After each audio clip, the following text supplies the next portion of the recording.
hello everyone আজি মোৰ লগত এটা সিম্পল নিৰামিষ থালি বনাও বলক এনে সপ্তাহত 4-5 দিনে মাংস খাই ভাল পোৱা মানুহজনীয়ে হৈছোঁ মই কিন্তু কোনোবা এদিনা একদম নিৰামিষ খাব মন যায় আৰু আজিও সেই তেনেকুৱা এটা এদিন ৰাতিপুৱাই ভাবিলোঁ আজি দুপৰীয়া ভালকৈ এটা নিৰামিষ থালি বনাম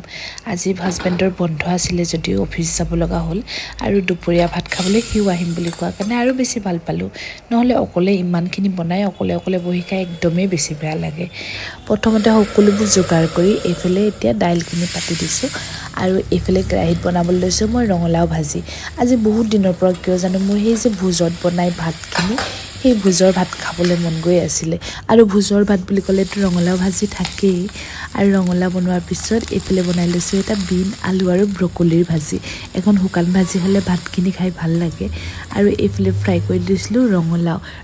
এনেকৈ বেচন দি ফ্ৰাই কৰি খাই যে বহুত বেছি ভাল লাগে আৰু শেষত একেবাৰে অলপমান সজাই লৈছোঁ আৰু আজি মোৰ থালিখনত আছিলে ব্ৰকলি বিন আলুৰ ভাজি ৰঙালাও ফ্ৰাই ৰঙালাও আৰু আলুৰ ভাজি লগতে আলু পিটিকা আৰু লগতে সালাড আৰু এইফালে আছিলে দাইল আৰু আজিলৈ সামৰো বাই